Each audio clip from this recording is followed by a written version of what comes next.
So the British might receive Indian aircraft in the future. They already have some of them, of course, right? So let's take a look on two Russian aircraft that could actually be added there. That would be very cool just because of one missile, basically. But there are other changes as well done to it. They are the SU30 MKI and the MiG-29 UPG. So let's talk a little bit about them. So the first one is the MiG-29 UPG. This aircraft is pretty much just an SMT, okay? Of course, you would have some upgrades or some changes to the aircraft to make sure that it is Indian serviceable, if you will. You know, it would be an aircraft that would have, for example, the cockpit being a little bit different and some other things like that. You know, the RWR is different and stuff, just to make sure that it is tailor-made basically for the Indian Air Force, okay? So there is some Israeli stuff on the aircraft apparently, and some other things that are custom-made, Indian-made basically, right? But for the aircraft itself, for the game, the cockpit would be a little bit different, like I said, but in a general sense, it would still use the same engines. The Series 3 RD33s, of course. The Zuk ME would still be used, and it would still have the same flight performance, right? So it would have the same radar, same flight performance, same everything. What would it change? Well, the change is on the weapons. So, of course, you would receive the R73 and the R77, just like the normal, you know, SMT. But then, it is in progress right now, an integration to the Astra missile, man. And this Astra missile is a very, very interesting missile. They actually have their own Fox 3, right? And it is being used and in service since 2019. So it's a very modern missile. Even has a version or two versions with IASA radar. So I don't think the Mark II or Mark III would be needed right now. But the Mark I could be added, you know. It would still have a lot of performance. The maneuver capability, they say it's between 30 and 40 Gs. So it's not the best in the game, but it would be around the best. And of course, I think the main thing is that this thing would have a severe range. They say it's around 110 kilometers, which I think it's a little bit of an optimistic number. I mean, the R27ER, they say it has more than 100 kilometers, right? But I still believe it's kind of optimistic in normal circumstances, right? So this missile will probably have way less range on the effective side of things. 40-50 kilometers probably would be like maximum in the terms of what we see in the game with altitudes and speeds, right, for the launch. So I still believe that it would be a step up from what we have in the game, but it's not that big of a step up, I don't think, right? And it has a 15-kilometer range seeker, so it would be a very standard missile that would use data link, inertial guidance together with active radar homing at the final stages of the flight, okay? So yeah, this missile is being integrated to the MiG-29, and in the future it will be added. So in the game we can have a MiG-29 with this missile already.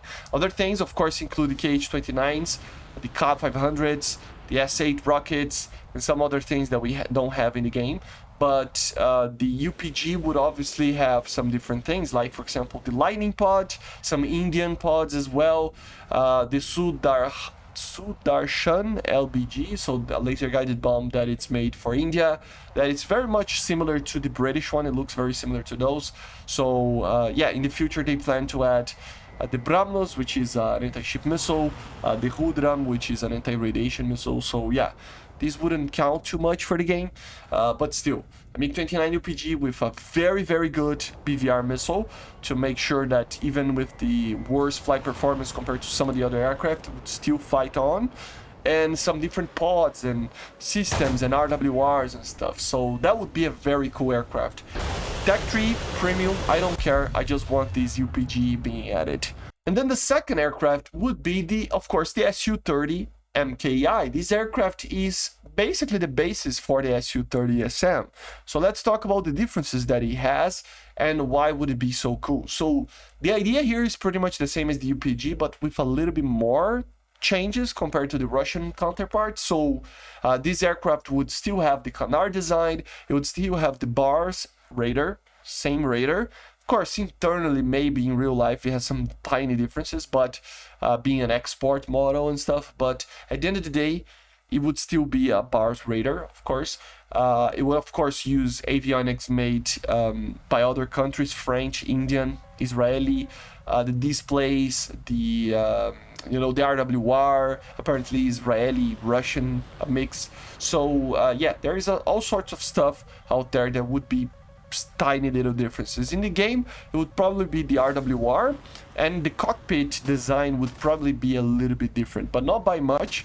And to be honest, the engine is the same. The flight performance should be the same as well. Thrust vectoring engine, canards, same engine, so it's pretty much the same aircraft. But where does it come the difference that it makes it up to be different in the game? Well, of course, the weapon systems as well. Of course, you can carry the R-73 and R-77, just like an SM, maybe even the Dash 1.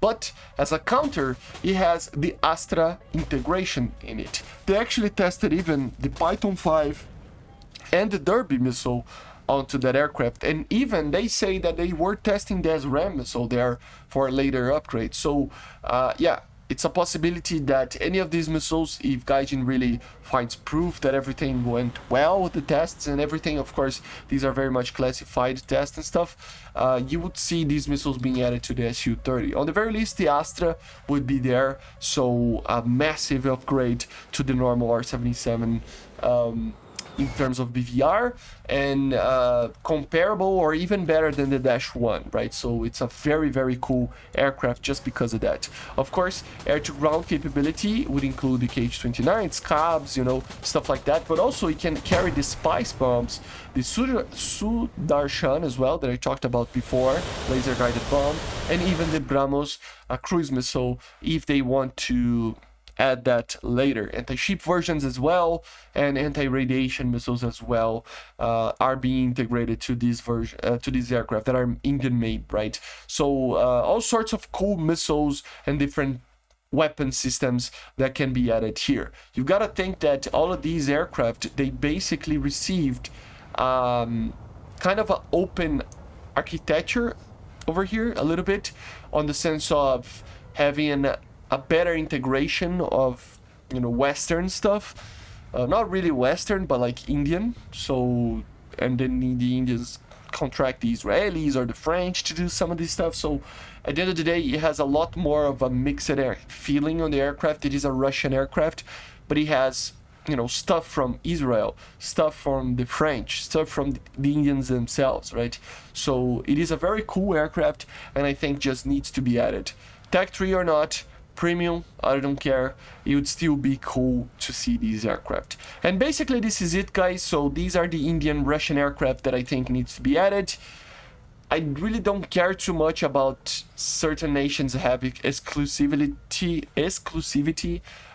by certain vehicles. I think that just doesn't matter anymore because we have mixed matches anyway.